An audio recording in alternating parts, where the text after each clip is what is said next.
Salam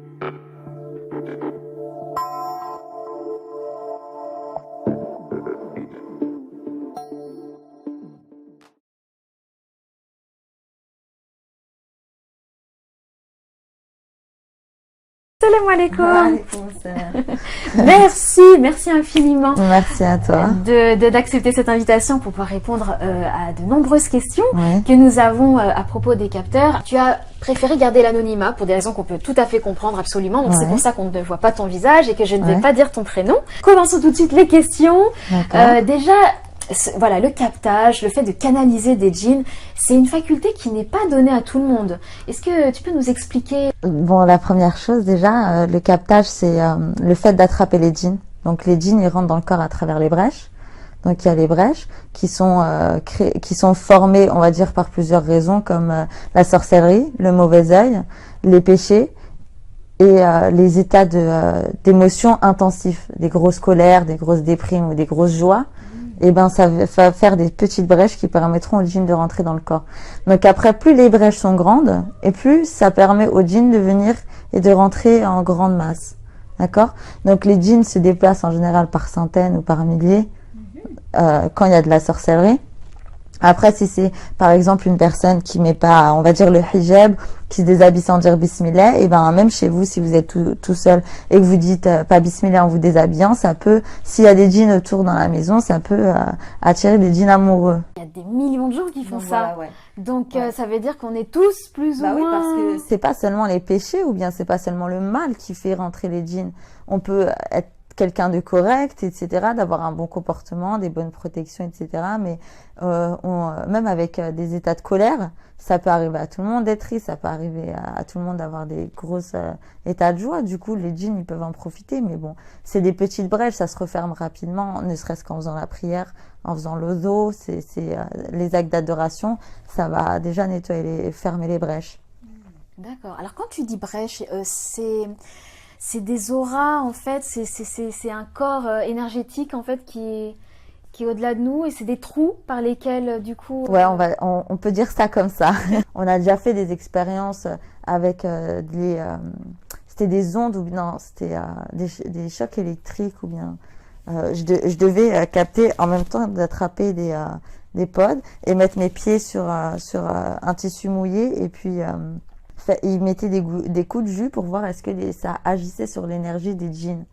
Et quand on a fait le captage, on s'est rendu compte que même le djinn, quand il devenait musulman, il y avait une énergie qui le repoussait du corps, comme ça, et qui sort petit à petit. Voilà. Donc ça veut dire qu'il y a de l'énergie. Ça peut agir par de l'énergie. Et c'est comme ça que ça va aller dans le corps, etc. D'accord. Ouais. Donc toi, tu as cette faculté de contrôle, c'est-à-dire que tu sens quand ça vient, voilà, et quand c'est. Est-ce que c'est un sens que tu as développé ou qu'on a tous? C'est quelque chose vraiment qui s'est développé avec le temps. J'ai envie de dire qu'il y a des capacités qui sont physiques, comme on a dit, donc les brèches, l'énergie, etc. Mais il y a aussi la volonté d'Allah, dans le sens où il y a des personnes qui sont capteurs et qu'ils ont arrêté, etc., parce qu'ils se sentaient pas mal à l'aise dans ce rôle-là et qu'ils n'ont pas réussi à quitter le statut de patient. Parce que dans mon cas, c'est un cas exceptionnel. Le fait que le captage, comment il est venu et l'évolution que ça a pris, mais dans la majorité des cas, c'est des personnes qui faisaient des crises de possession, etc., et que on leur a appris à capter pour se gérer eux-mêmes à la base. Pour que eux-mêmes ils arrivent à se contrôler et ensuite s'ils veulent aider les autres, faire des captages pour leur famille ou pour aider dans la rokia, dans ces cas-là c'est un peu plus difficile et si on est mal soigné ça va se ressentir dans le captage, on va moins le contrôler. Il y a des personnes qui sont complètement inconscientes dans leur captage qui fait que ils contrôlent pas du tout. Quand un djinn vient, on se bat vraiment avec le djinn, d'accord, alors que moi dans mon captage, quand le djinn il vient, j'ai une conscience comme si j'allais en arrière de moi-même, de ma tête, et que le djinn il prend la place principale dans mon visage, comme s'il contrôlait. Vous voyez? Tu as dit une chose très intéressante, c'est que Généralement, c'est des personnes qui étaient déjà possédées avant, qui analysent ensuite ces djinns pour les autres, pour venir en aide aux autres. Là, en l'occurrence, ce que tu disais, c'est que c'est pas ton cas. Oui, parce que je me rappelle que j'avais déjà essayé de faire le captage il y a des années de ça. J'étais en campagne de Rokia à l'île Maurice. Et du coup, je voulais développer le captage parce que je venais juste de le connaître. Et du coup, j'étais curieuse, je voulais connaître ce que ça faisait, etc. Et du coup, j'ai essayé, mais j'ai pas réussi. Dans le sens où je sens les djinns qui rentrent en moi, mais je les sens pas monter. D'accord? C'est des termes que j'utilise, que dans la Rokia, on se comprend. Mais qu'est-ce que tu ressens exactement? Est-ce que c'est physique? Tu ressens quelque chose? C'est une énergie, en fait. C'est une énergie, c'est comme une contraction musculaire. Vous voyez, c'est une énergie quand ça rentre, et souvent ça rentre par le haut des épaules. Et je sais pas pourquoi, mais la majorité des gens qui viennent, ils sentent beaucoup une lourdeur au niveau des épaules, etc. Mais enfin bref. Et du coup, ça me fait des contractions, et quand ça vient, ça contracte, c'est tout. C'est une énergie qui rentre. Ça, je le sens. Mais dans le captage, je le sens. Maintenant, en dehors du captage, je me déconnecte de ce monde-là. Voilà. Parce que c'est très important, la déconnexion aussi. Le fait d'être tout le temps dans la Rokia, dans le captage, etc. Il faut aussi savoir avoir un peu de recul pour nous protéger nous-mêmes. Pour pas qu'on soit tout le temps à vivre comme si qu'on vivait avec les djinns. À la base, on est humain, on doit rester humain. Voilà. On reste dans notre monde. On va seulement dans le captage, dans leur monde, seulement pour des buts dans le sens de la Rokia. Si on fait pas la Rokia ou si c'est pas pour soigner, on va pas s'amuser à aller dans le monde des djinns, à revenir, etc. C'est-à-dire que, voilà, c'est quelque chose qui est vraiment dangereux. Le sujet du captage, excuse-moi de te couper, mais c'est vraiment dangereux et il faut le préciser dans le sens où c'est une ligne vraiment très fine entre le shirk et ce qui est autorisé. Dans le sens où, à la base, il faut qu'on s'en remette à Allah. D'accord? Le captage, c'est vraiment dans le but de soulager la personne, de lui faire du bien. Il y a des personnes qui n'arrivent pas à prier, qui n'arrivent pas à manger. Il y en a qui n'arrivent pas à dormir. Il y en a qui n'arrivent pas à avoir de relation avec leur partenaire, enfin leur mari ou leur femme. Et c'est des cas comme ça où c'est vraiment les djinns qui les embêtent le plus. Dans ces cas-là, c'est vraiment pour les soulager et qui puissent justement, avec ce soulagement, pouvoir faire leur prière, commencer à faire le traitement, commencer à se dégourdir un petit peu. Et à travers justement la Rokia, qui est le plus gros du travail, ça va être vraiment le traitement, le plus gros du travail, parce que la Rokia, etc., ça va être violent sur le coup, beaucoup plus que le traitement, enfin peut-être pas beaucoup plus que le traitement, mais ça va être violent sur le coup avec la hijama, la Rokia, le captage, etc. Mais après, c'est surtout sur du long terme aussi qu'il faut se battre au quotidien et tous les jours pour que vraiment la sorcellerie a diminué. Et donc le captage, c'est essentiellement pour un soulagement.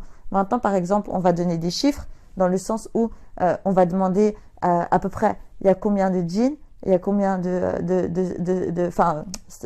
y a combien de sorcellerie, il y a combien de sorciers, des choses comme ça pour pouvoir aider à la personne. Mais on explique bien aux gens que ce sont des informations qui ne sont pas fiables à 100%, parce que le monde des djinns reste quand même un monde inconnu. On n'a pas une science sûre dans ce domaine-là. Il n'y a rien qui a été scientifiquement prouvé. On n'a jamais été dans un monde de djinns à étudier les choses et revenir avec des comptes, des vidéos, des trucs. Je veux dire, scientifiquement, on n'a rien vraiment qui nous permet de comprendre leur monde, comment ils fonctionnent. Mais à travers le captage, on a pu déjà comprendre un peu leur personnalité, leur manière d'être. Et les djinns, ils sont très menteurs. Mais ils sont menteurs, mais à l'ironie, en même temps, quand ils deviennent musulmans, ils sont beaucoup plus intransigeants que nous les humains.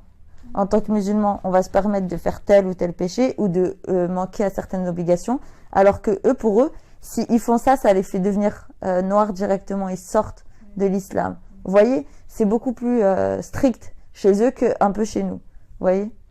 D'accord. Et pour revenir à ce que tu disais, donc voilà, c'est pendant juste le captage avec une finalité très précise, un objectif à atteindre, voilà, pour venir en aide aux personnes. Ouais. Est-ce que toi, au quotidien, tu es amené à... C'est-à-dire, si tu te laves, si tu t'habilles, est-ce que tu es amené du coup aussi à les voir ou tu fermes complètement tes brèches et tu gardes une vie normale en dehors? Alors, en dehors de la Rokia, j'ai ma vie qui est normale. Maintenant, à certaines périodes, ça va être plus ou moins par rapport à ma spiritualité ou bien par rapport aussi à mon mental. Qui fluctue. Voilà. Il y a des moments où on est fatigué psychologiquement, etc. Ce qui fait que ça permet au djinn de m'attaquer plus, de me toucher plus qu'en temps normal. Maintenant, certains jours, oui, j'ai du mal à dormir, des choses comme ça. Je sens les djinns qui m'attaquent, qui tournent autour de moi. Il y en a qui me parlent, qui me laissent pas, qui m'embêtent un petit peu. Mais au final, c'est pas bien méchant. Maintenant, le problème, c'est pas vraiment les attaques des djinns, c'est plus les attaques des sorciers. Dans le sens où, quand ils attaquent vraiment avec du lourd. Et souvent, j'ai le problème qu'on fait de la sorcellerie sacrifiée. C'est qu'on fait des sacrifices humains pour faire de la sorcellerie. Ça peut être moi ou contre mon équipe, vous voyez, contre moi et mes collègues, contre un centre, etc. Qui fait que là, les attaques, il y a certains moments où elles vont être un peu plus violentes que d'autres. Mais d'une manière générale, alhamdoulilah, non mais je vous explique ça, mais c'est pas dramatique non plus. Sacrifice humain, il y a une personne qui est morte exprès. Oui. Mais ça, il y en a plein, faut être conscient, il y en a plein. Des gens qui meurent pour la sorcellerie, il y en a énormément. Surtout en Afrique, parce que en Afrique, c'est pas comme dans les pays européens. Les gens, ils accouchent pas forcément dans les hôpitaux, les gens, ils ont pas forcément les moyens, etc., qui fait que il y a plein d'enfants, il y a plein de gens qui naissent sans être enregistrés à la mairie, déclarés. Même les statistiques, etc., c'est faussé parce que tous les gens ne sont pas enregistrés.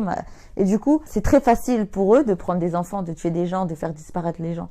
Alors qu'en France, quelqu'un qui disparaît, surtout si c'est des enfants qui disparaissent à la crèche ou qui disparaissent à droite à gauche, ça va directement faire des enquêtes, etc. C'est beaucoup plus compliqué en France. Mais en Afrique, etc., c'est agib. Franchement, c'est agib. Et ce qui est triste, c'est qu'il y a beaucoup aussi de musulmans qui sont touchés par ça. Parce que on a été en campagne en Afrique du Sud.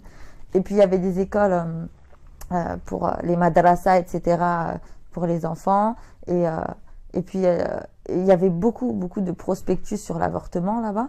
Et puis, ce qui m'a marqué, c'est que surtout dans les captages, etc., il y avait énormément de djinns qui poussaient dans la pédophilie, dans tout ce qui est sacrifice d'enfants, etc., etc.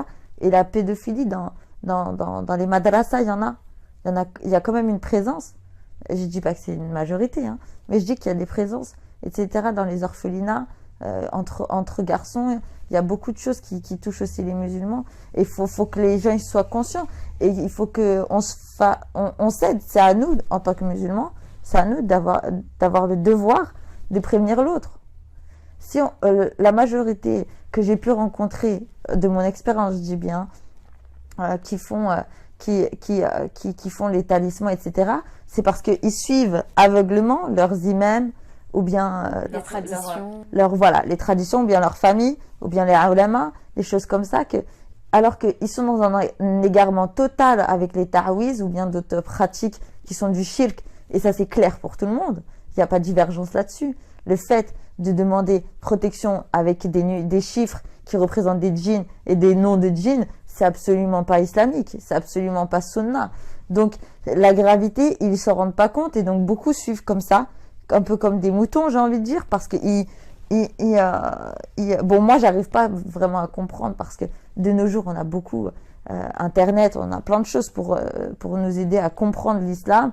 Même les gens qui sont convertis, ils vont regarder qu'est-ce qui est l'islam, qu'est-ce qui est autre chose, shirk, etc. Bref, en tout cas qu'Allah nous aide et qu'Allah nous guide, mais en tout cas c'est à nous de faire justement les préventions pour ces gens-là qui sont dans le shirk sans le vouloir dans leur cœur.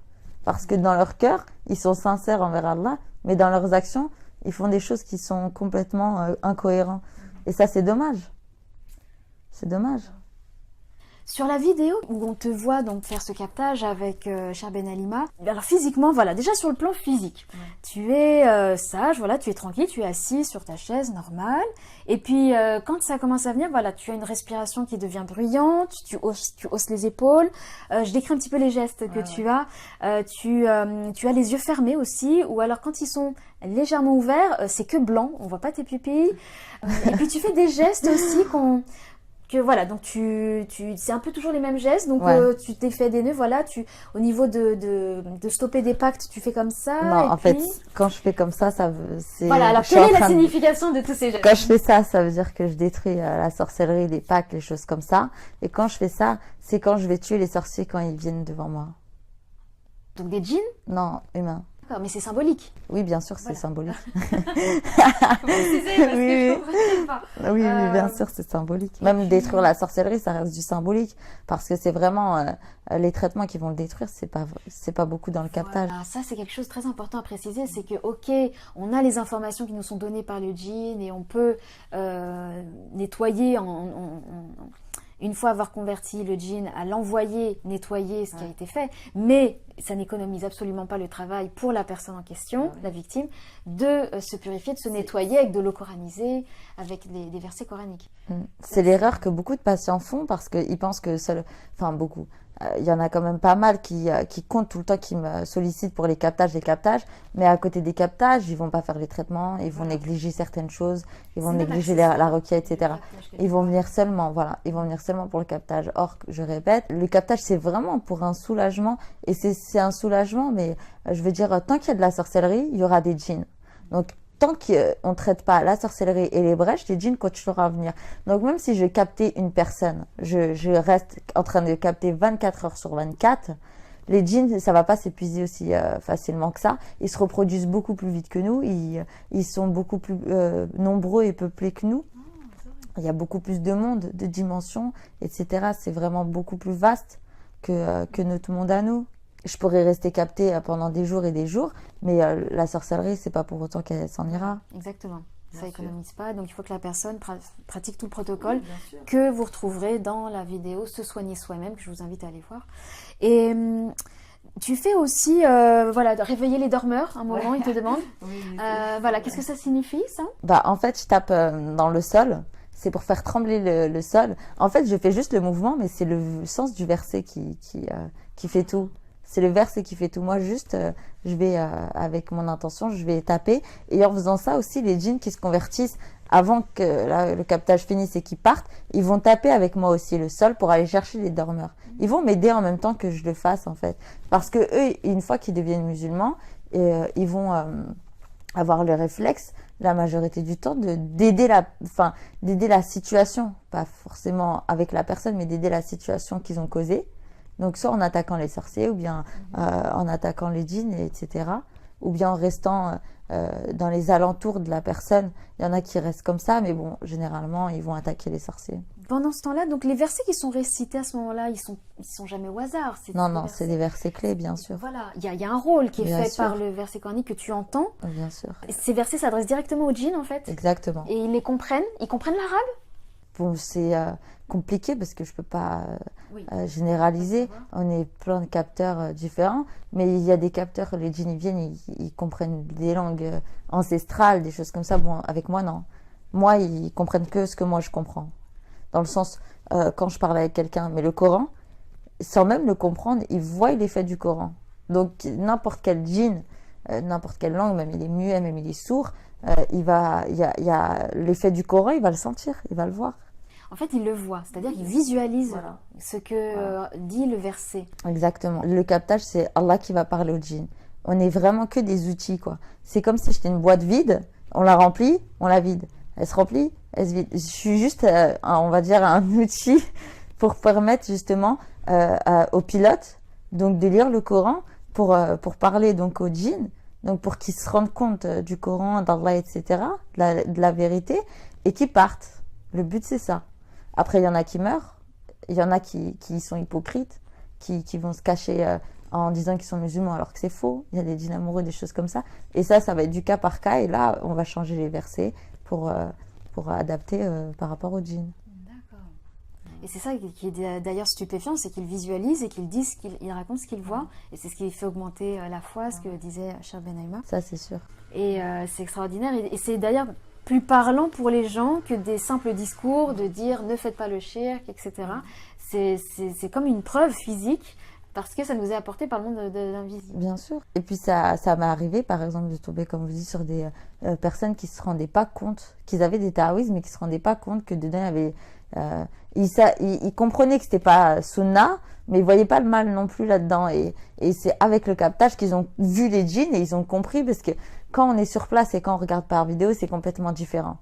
Par vidéo, on va penser tout de suite à un trucage, on n'a pas la sensation, quand le djinn est sur place, l'atmosphère qu'il y a autour. Parce qu'il faut savoir que quand on capte, ça se sent vraiment autour. Les gens qui sont autour de nous, qui sont assez sensibles, ils vont le sentir. Ils vont le sentir, les djinns arrivant en masse. Oh. Oui, ça va se sentir. Parce que c'est vraiment une grosse boule d'énergie qui vient. Ou par exemple, ça nous est déjà tous arrivé, je pense, de marcher dans des ruelles, ou bien un moment de se dire, ouais, c'est bizarre, je sens une présence, quelque chose, nanana. C'est des choses que, même si le djinn, il a rien à voir avec toi, il te connaît même pas, c'est juste qu'il va se poser, il va vivre dans des endroits un peu obscurs comme ça. Toi, tu vas passer, tu vas sentir un peu mal à l'aise. Ça peut se sentir comme ça aussi.